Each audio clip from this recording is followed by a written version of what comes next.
Ladies and gentlemen, good morning and welcome back to the channel. Today we are going to be reacting to some more Deep Purple. We're going to be checking out two different live performances of the song Wring That Neck. And I say live, technically the first one isn't in a live concert setting, it's actually a studio performance.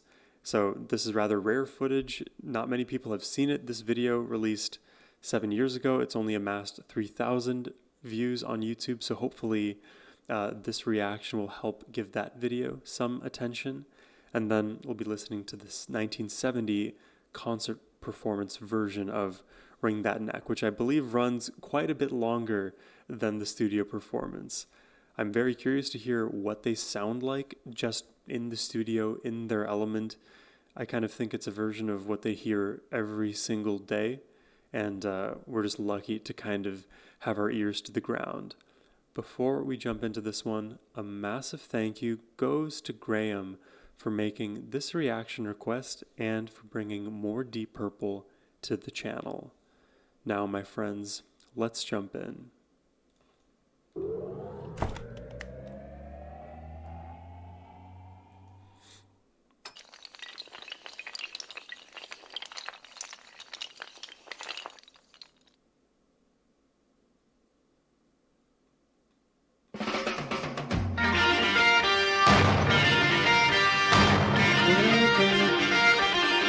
I've heard that melody somewhere. Somewhere in my listening of Deep Purple, I remember that cascading up and down. Yeah. I've heard this. Where have I heard this?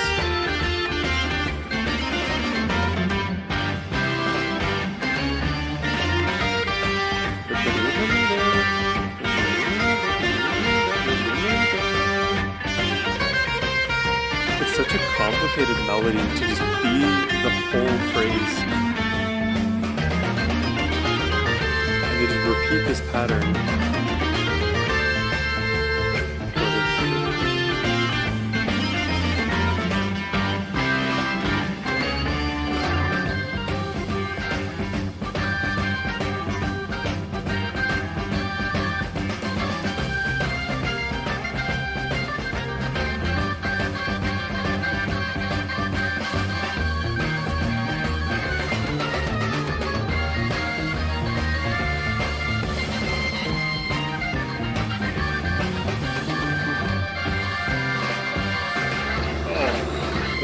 All the soul in that. That's not something I realized early on in my Deep Purple journey, is just how much soul John brings to the table.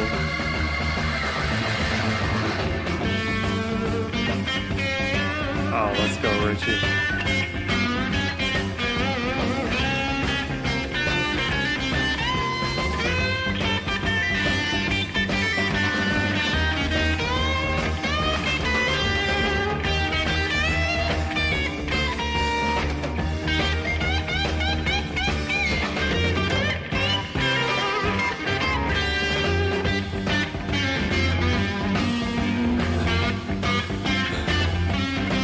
I'm so scared of that cup of coffee right by all of the controls there. I will always, over long enough time horizon, thwack that cup and ruin all the technology there. That's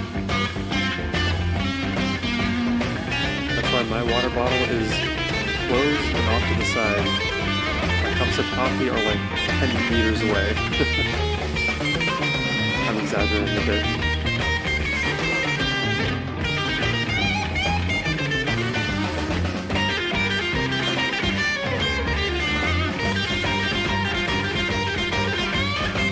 It's nice to hear the simple triplets from Richie, something that I can do.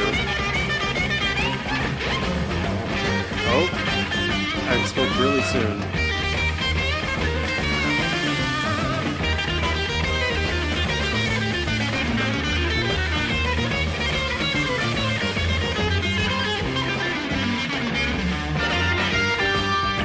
I think he's hybrid picking between the simple triplet pattern. So there's some moments where it fills up, like the pattern, well, how do I say it? You can hear the distinct, like, checkpoints of that triplet pattern, but then the notes, but there's certain notes that start to fill up between those checkpoints. But it's kind of hard to tell.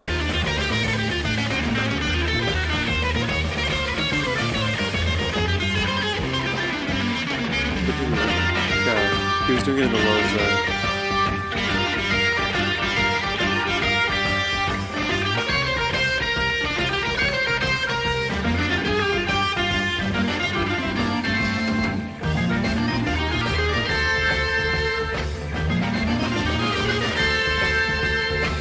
This goes crazy.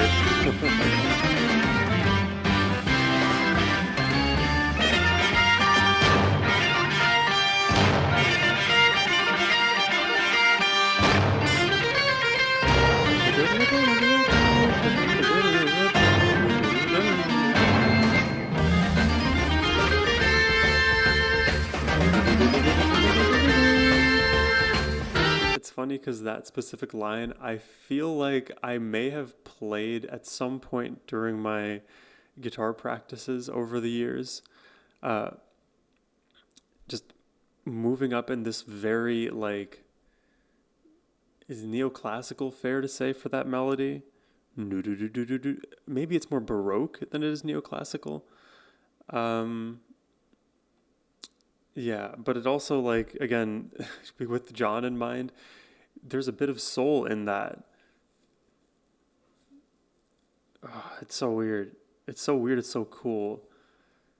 And I never like analyzed Deep Purple from that perspective before, but there's certainly many opportunities to do it.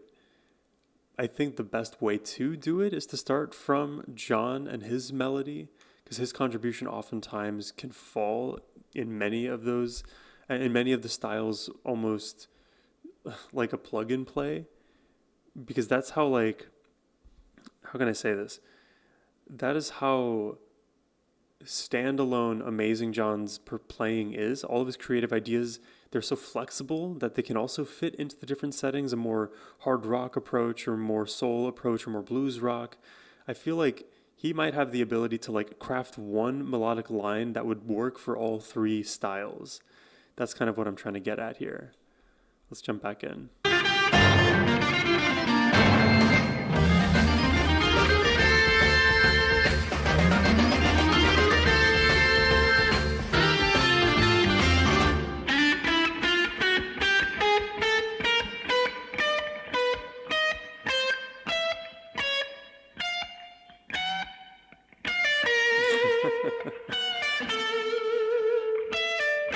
Oh, the panning is shifting from left to right, then right to left. I can feel it moving through my brain.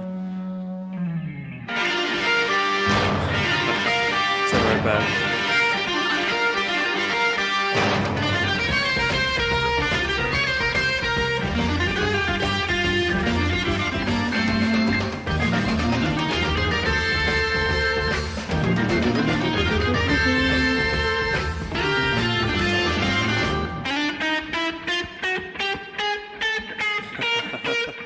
I like when he does this. Just make the space between the notes felt.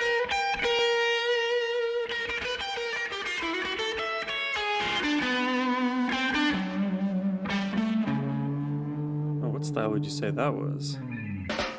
I'll go back.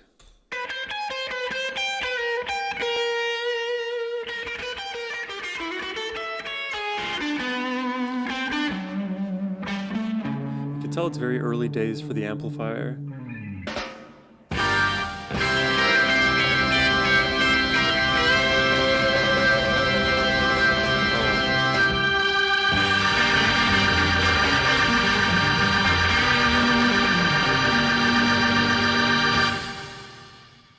That's excellent. I feel like I feel like that's like one of those hidden rock gems that you find in the vault years down the line, where like only a percentage of the true fans of Deep Purple will even know of this existing. That was a fun watch, fun listen, because it's, with a lot of these like older recordings, oftentimes it's audio only. so you don't get to see like what was going on at the time, what was the hairstyle, what was the look. Um, I like to glean as much information as I can from all of the sensory information I get doing these videos. And the two that I have are sound and sight. And sometimes when you're missing sight, well, that takes a bit away from your interpretation, or at least changes the direction that your focus goes to slightly. So I liked in this performance that, to be honest, the visuals, they never drew away from my listening. And I think that's in large part due to some of the repetition from section to section, where once you've got the overall movement, then you don't have any trouble with the difficulty in it. And maybe that's to my advantage, especially for this song, because it seems like somewhere in my listening to Deep Purple, I have stumbled across those exact movements that are being repeated here outside of the jamming. So if you guys know what I've listened to better than I do, please feel free and let me know. But let's check out the live version of this song. This one is 18 minutes and 55 seconds, so about 13 minutes longer than the studio performance. Let's see what they bring to the table. You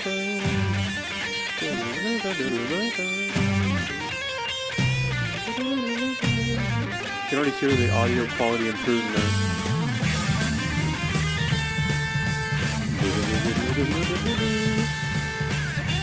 It feels a little bit faster this time too.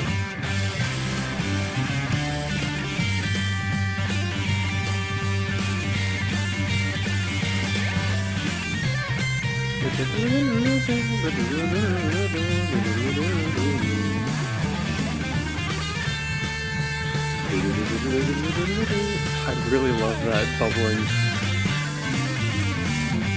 I would definitely play that on my guitar.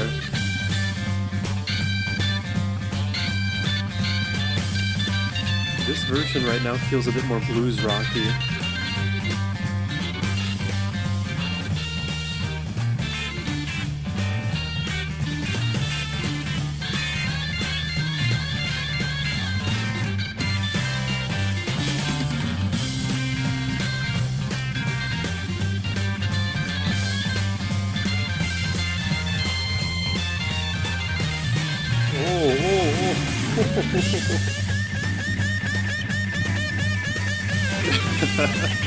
All right, this one is taking the cake home.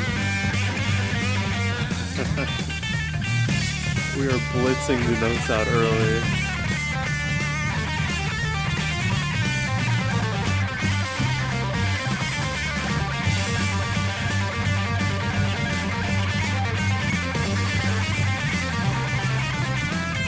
That is such a fun pattern to learn and play.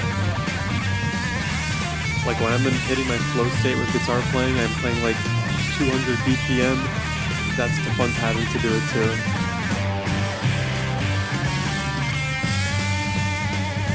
Like 200 BPM is a bit generous. I think I'm around like 180 on a good day. Depends on what I'm playing.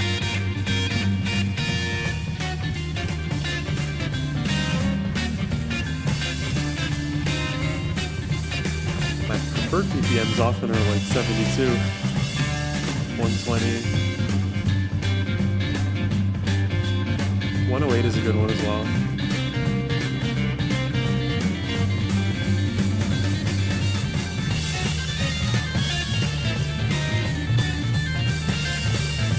Unrelenting.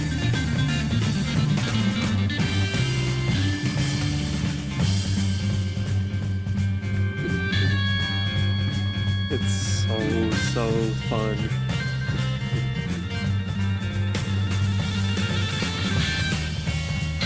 It's like this mini gallop, and then there's a rider behind it with fun soloing. I like how they barely gave this song like a chance to form major structure, and they're just treating it like their playground.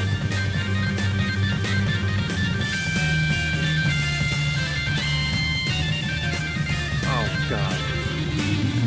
Butter. Oh my. He travels the whole range and just exclamation points it right at the end there.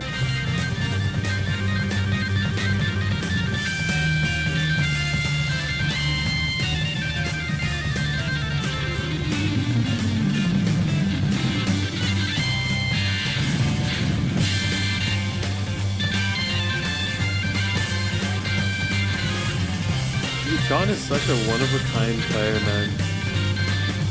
I really can't think of other keyboard players who can do it this way.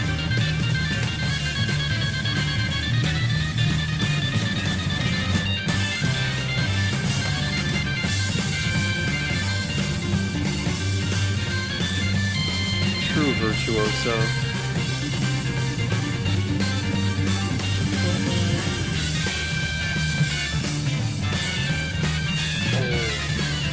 Oh, I like the melody there. Let's pull it back.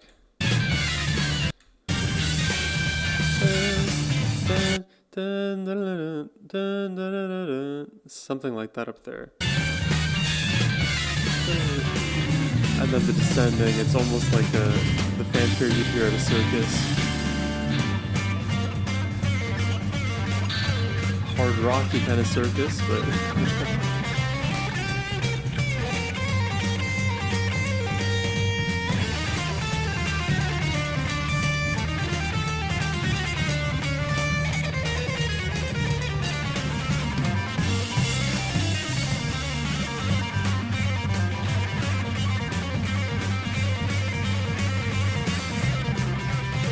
I think I'm just now realizing that these songs have been instrumentals and Ian is not singing, not a word.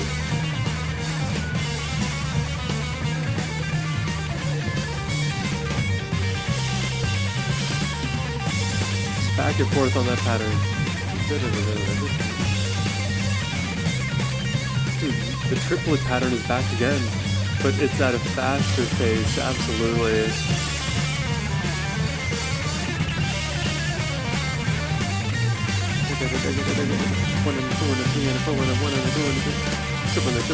Tripping, just non-stop.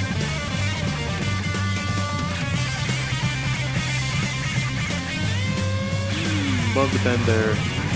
Oh, can you dive bomb it down? It sounded like a lightsaber being unsheathed.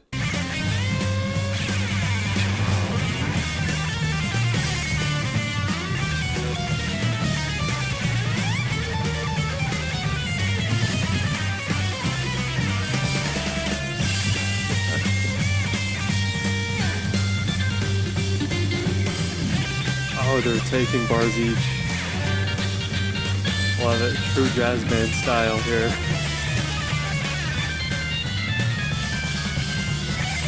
I love it. Just the chromatic dissensions.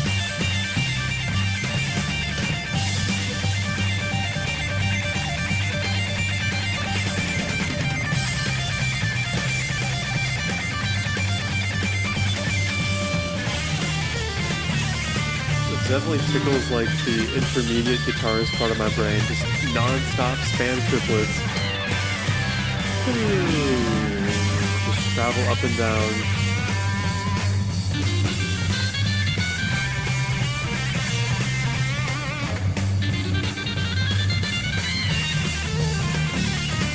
Wow, dude, the phrasing is sick.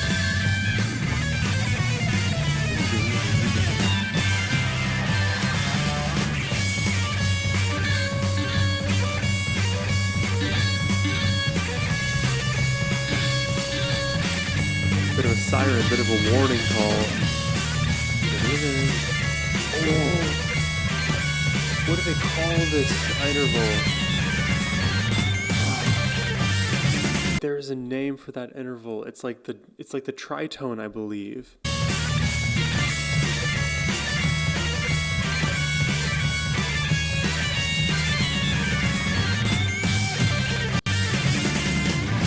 Like a waterfall of hellish notes.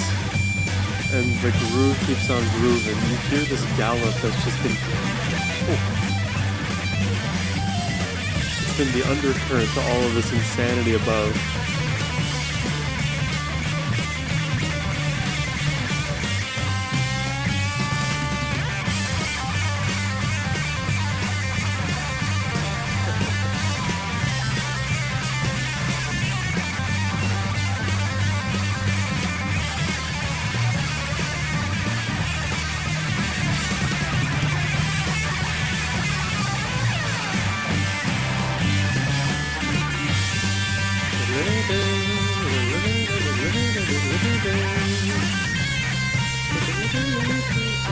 brought it back in such a perfect way. It feels like I'm listening to the musical equivalent of a stampede, and it's so impressive that they have control of this stampede to the extent that they can inject the perfect, like, I don't know, albino white bull amongst all of the normally colored brown black bulls um, at the exact right moment. They just enter right back into those very fast paced melodies that we are familiar with. Like, at what point do they enter that stream? Because I feel like the way I would enter that moment would be so awkward. I probably would miss a certain timing that would throw the entire feel off. How do they do it so precisely? So it's the stream, the stream, the stream. Wow, right there. They had like 2 beats to figure it out.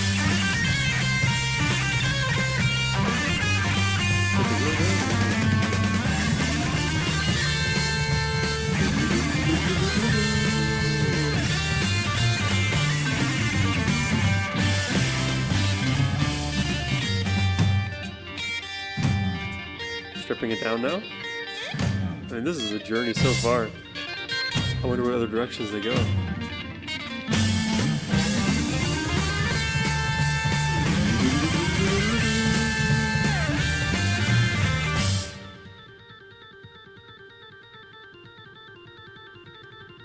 Oh, oh, oh, oh, oh,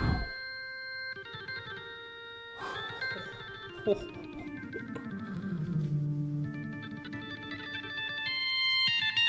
Oh my god. Oh my god, this is beautiful. Oh, I gotta shake it out.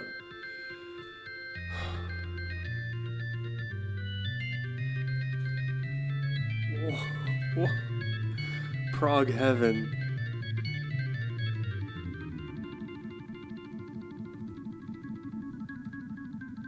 Oh my.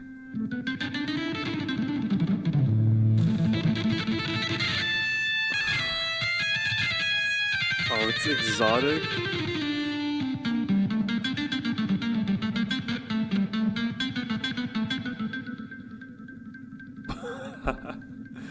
The name of the game this time around is triplets, but there's so much more that's happening.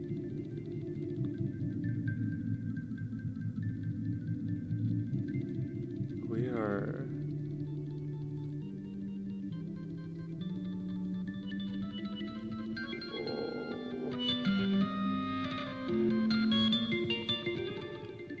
Oh my god.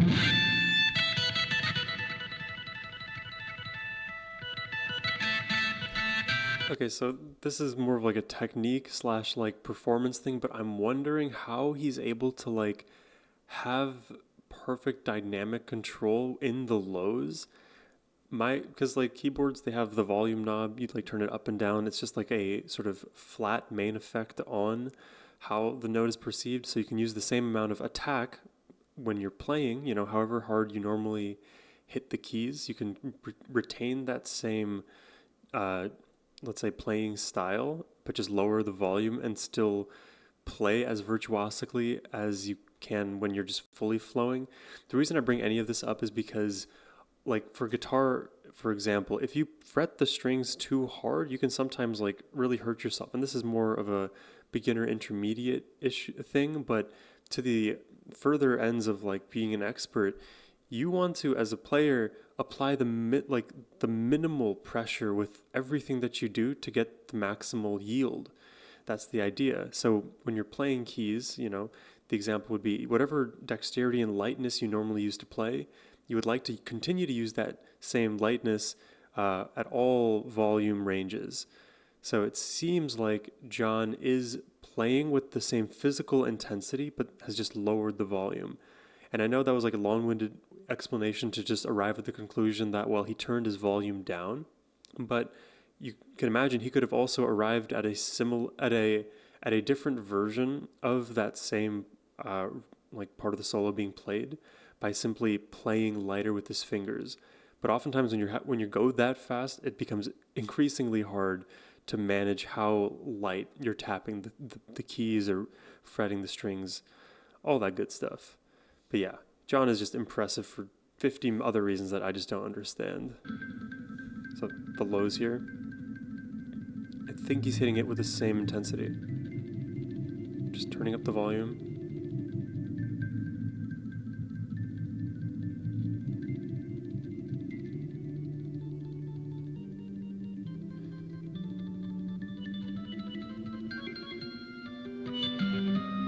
Somewhere here it's like rising very clearly. Falls back down again. And rips open with guitar. And then back to John. Wow. Dude, their handoffs.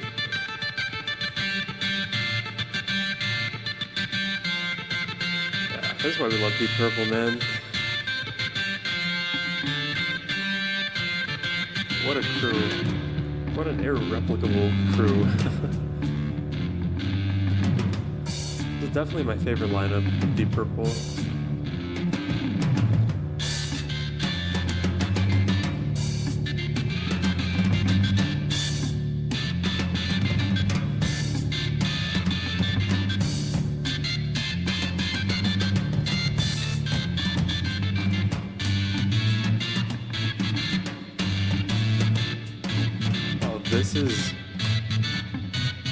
This is all new.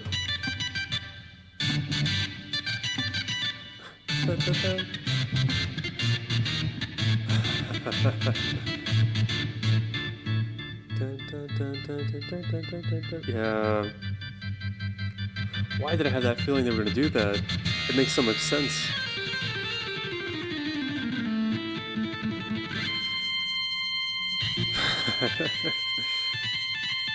It's like their melodies and movements make so much sense, but I feel like I would not be able to come up with something this good. Most of us wouldn't, frankly.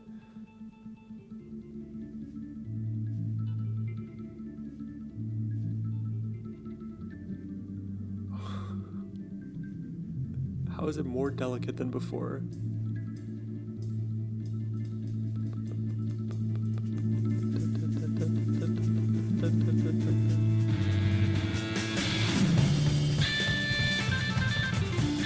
Wow, now the feel changed completely. It was brightened. And listen to the bass here. It is hard to hear Roger in general. But he's doing this descending pattern.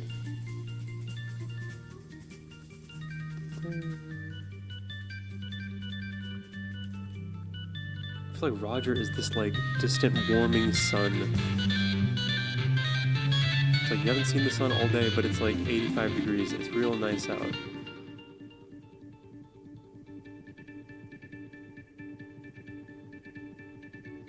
And that's Fahrenheit. I don't know what y'all use in Canada.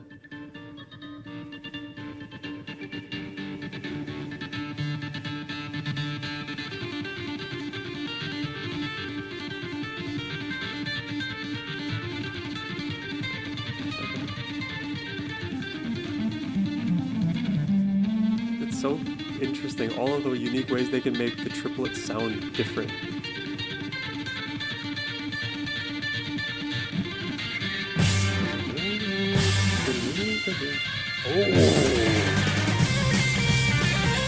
Oh my god, it's a full crashing back to reality.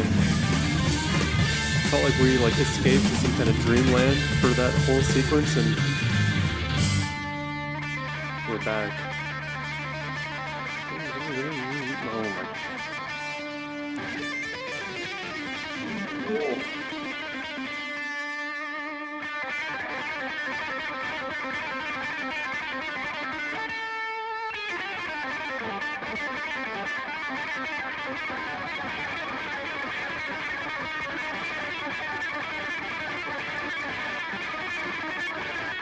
Definitely like Flight of the Bumblebees. Just ripping apart all of the static, the amplifiers on fire.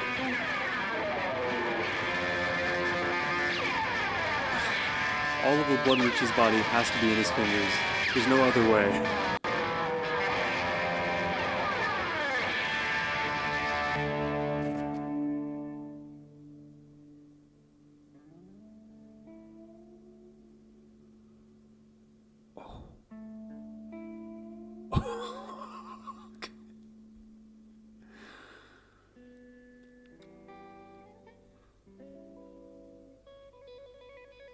Oh my god.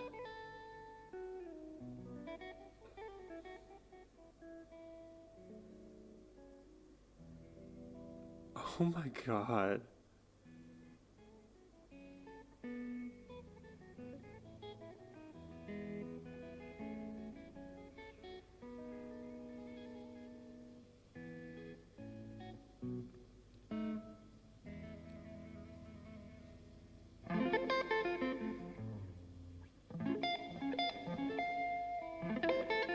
Dude.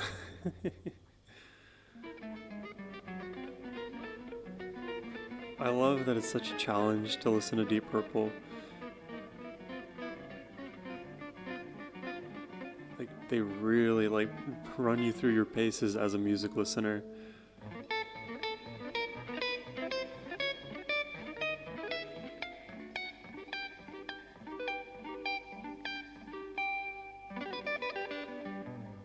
It's not the arpeggio I thought he was gonna go for.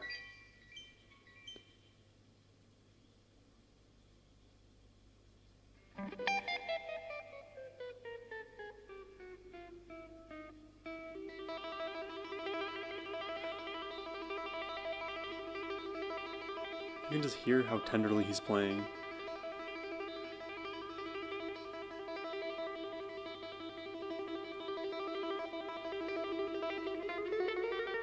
Rising tremolo.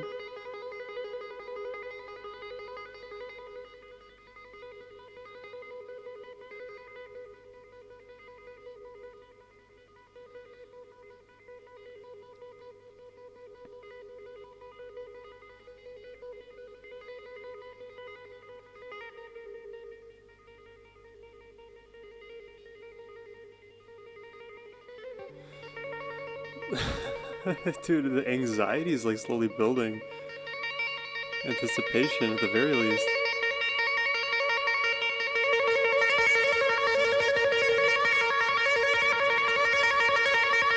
Feels like what you might hear in a horror movie.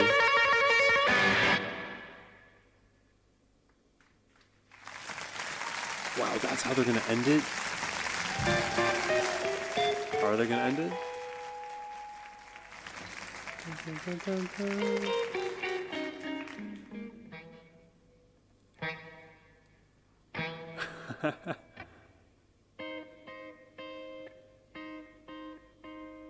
Dun, dun, dun, dun, dun.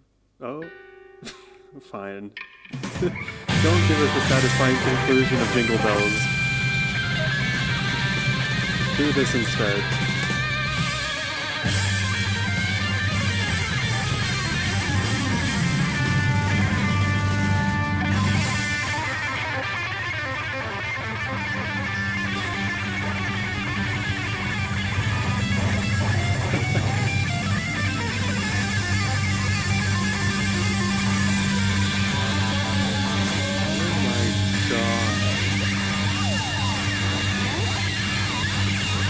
Scraping is in.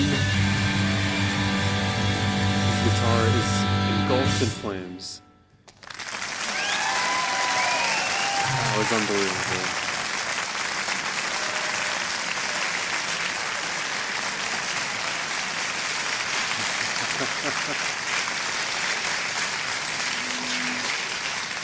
That is such an intense performance. You know how like during military operations there will be there's like this phrase called a show of force, which basically is a way for commanders to kind of like aid their ground troops, because if you're on the ground, well, you're definitely in grave danger often, but you can use a show of force to deter the other combatants that may be in the area by using, let's say, like your air supremacy and dropping bombs from above, and that's your show of force. It's not necessarily intended to do major damage to like militarized targets, but it's more so used to show that, hey, we can do damage, period. And then the ground troops are supported. I feel like that whole performance was a version of a show of force, and it was fun all the way through. And I like that we had those very two definitive like drops in volume in those John led sections, and we had the John led section and then we had the Richie led section, just living in that super quiet place where you just have to hold your breath to like, you know, hear what's even happening. That is actually such a clever way to like change the physiology of those in attendance and listening. And just, you know, even me over here, I'm like holding my breath and I think my heart rate is accelerating as that's happening. I don't know if I had my heart rate monitor on during this reaction. I should have, but my guess is I'm holding my breath now over time. Like, as I mentioned, the anxiety, the anticipation starts to build, and you're still quiet and down there, but now your heart rate is a bit up and you've been taking in less oxygen, so now you're impacted by that as well. It's the reason why like those big moments feel even bigger, because we have this innate surprise that's building, and if they're perfectly playing with our emotions, then they know exactly when to rip the band-aid off and give us the huge hit, which is why it was sort of, I mean, super comedic when they did the Jingle Bells bit and then super dissonant note that followed instead of resolving it like it normally does, and then the massive show. Yeah, like I've listened to so much Deep Purple at this point, but they never surprise me with how bombastic they can become, because they're all so immensely talented as individuals. When they're all firing at all of their cylinders at the same time, there's few who could stand in the way of that bulldozer. This was an awesome double reaction today. Definitely my favorite version was the 70s performance, but let me know what your thoughts are in the comment section down below. Hope you all enjoyed the reaction today. If you'd like to request some yourself, whether it's more Deep Purple or anything you'd like to send my way, you can use the first link in the description box or scan the QR code on your screen. Thank you all for watching. I hope you have a wonderful rest of your day. Take care and peace.